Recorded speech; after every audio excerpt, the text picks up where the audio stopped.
दोस्तों, fighter jets किसी भी देश की एयरफोर्स की बैकबोन माने जाते हैं, जो कि हवाई कॉम्बैट के साथ साथ ग्राउंड फोर्सेस को हवाई सुरक्षा दे सकते हैं। दुश्मन के एयर डिफेंस सिस्टम में सेंध लगाकर उनकी सीमा के अंदर जाकर भी हवाई हमले कर सकते हैं और भी कई प्रकार के मिशन को अंजाम देने की काबिलियत रखने वाले इन फाइटर जेट्स को मल्टी रोल जेट्स भी कहा जाता है। जैसे जैसे दुनिया में तकनीक और देशों के बीच विवाद बढ़ता जा रहा है, वैसे वैसे कई देशों ने अपने डिफेंस पर खर्च करने की रफ्तार बढ़ा दी है।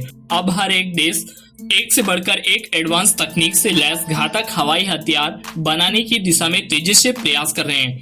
इसी क्रम में फिलहाल दुनिया में 5वीं पीढ़ी यानी 5th जनरेशन के फाइटर जेट्स सबसे ज्यादा एडवांस और घातक माने जाते हैं, जिनकी सुपरसोनिक रफ्तार, दुश्मन के रडार को चकमा देने की स्टील्थ क्षमता और पलक झपकते ही अपने टारगेट को नेस्तनाबूद करते हुए बचकर निकलने जैसी और भी कई खूबियां होती हैं। फिलहाल दुनिया में केवल अमेरिका, रसिया और चाइना के पास ही ऑपरेशनल 5th जनरेशन तकनीक वाले फाइटर जेट्स हैं, तो वहीं भारत, तुर्की, साउथ कोरिया और जापान ने ये देश इस दिशा में तेजी से आगे बढ़ रहे हैं, जो कि इस दशक की समाप्ति तक अपनी अपनी 5th जनरेशन फाइटर जेट्स बनाने में कामयाब हो जाएंगे। तो इस वीडियो में हम इन सभी देशों की इन बेहद और एडवांस खतरनाक फाइटर जेट्स की जानकारी देने वाले हैं।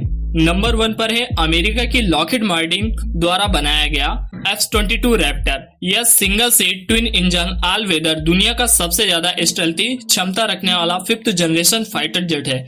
इसकी तकनीक इतनी एडवांस और खुफिया है कि अमेरिका ने इसे अन्य देशों को बेचने पर पाबंदी लगा रखी है। साथ ही यह दुनिया का सबसे महंगा फाइटर जेट है, जिसके चलते अमेरिका भी इसके आगे बनने वाली यूनिट्स को कैंसिल कर चुका है। इसकी कुछ प्रमुख खूबियां इस प्रकार हैं और इसकी लंबाई 18.9 मीटर है। AMT यानी खाली वजन 19,700 किलोग्राम से भी ज्यादा है और इसका अधिकतम टेक ऑफ वजन 38,000 किलोग्राम की मैक्सिमम वेट के साथ टेक ऑफ कर सकता है। ये अपने साथ 8 से 10,000 किलोग्राम तक का वेपन पेलोड भी कैरी कर सकता है। पावर प्लांट में इसमें इस्तेमाल किए गए 2 प्रेंट एंड विटनी के F11 PWD headed after warning turbo fan engine का इस्तेमाल किया गया है।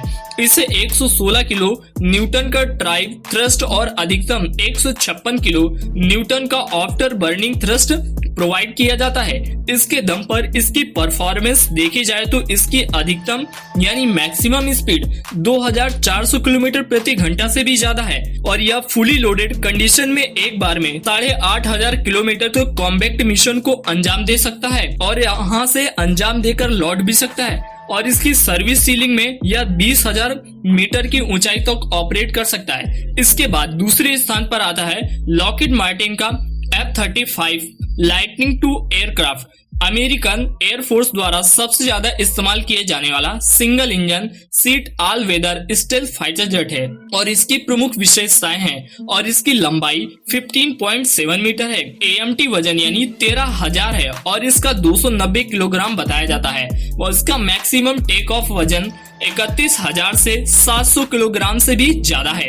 ये अपने साथ 8,000 किलोग्राम तक का पेलोड कैरी कर सकता है। पावर प्लांट के लिए इसमें इस्तेमाल किया गया है और एक प्रेंट एंड विटनी के F13 fried PWD handed after burning turbo fan engine का, जो कि इसमें 125 किलो न्यूटन का ड्राइव थ्रस्ट और मैक्सिमम 190 किलोमीटर न्यूटन का आफ्टर बर्निंग थ्रस्ट प्रोवाइड करता है और इसकी अधिकतम रफ्तार 2000 किलोमीटर प्रति घंटा है। कॉम्पैक्ट रेंज की बात करें तो 14,000 किलोमीटर तक है और यह सर्विस सीलिंग में 15,000 मीटर तक बताई जाती है। और इसके बाद तीसरे स्थान पर है रसियन। ये super manoeuvrable 5th generation fighter jet है, जो कि एयर कॉम्बैट, ग्राउंड अटैक या मैरीटाइम स्ट्राइक जैसे कई प्रकार के मिशन को अंजाम दे सकता है। इसकी कुछ प्रमुख खूबियां देखें तो इसकी लंबाई 20 मीटर से ज्यादा है। AMT वेट 18,000 किलोग्राम तक है और यह अधिकतम 35,000 किलोग्राम के वेट के साथ टेक ऑफ कर सकता है। ये अपने साथ 6,000 किलोग्राम तक का वेपन पेलोड भी कैरी कर सकता है। पावर के लिए इसमें इस्तेमाल किया गया 2 Saturn 841 F1 fast burning turbo engine का, जो कि 142 किलो न्यूटन का ड्राइव थ्रस्ट और करीब 147 किलोमीटर का आफ्टर बर्निंग थ्रस्ट प्रोवाइड करता है। इसकी परफॉर्मेंस देखें तो यह मैक्सिमम 2135 किलोमीटर प्रति घंटे की रफ्तार पकड़ सकता है और यही कॉम्बैक्ट रेंज की बात करें तो 1500 किलोमीटर तक की इसकी कॉम्बैक्ट रेंज है। वहीं इसकी सर्विस सीलिंग की बात करें तो 20,000 किलोमीटर तक है। इसके बाद चौथे स्थान पर पीपल रिपब्लिक ऑफ चाइना की जेंगडू एरोस्पेस कॉर्पोरेशन का जीप डी माइटी ड्रैगन। ये single seat twin engine all weather stealth multi role jet है जो कि एयर सुपीरियर और प्रेसिजन स्ट्राइक जैसे मिशन को अंजाम दे सकता है। और इसकी प्रमुख खूबियां इस प्रकार हैं। इसकी लंबाई 21 मीटर से भी ज्यादा है और इसका AMT वेट 17,000 किलोग्राम तक है।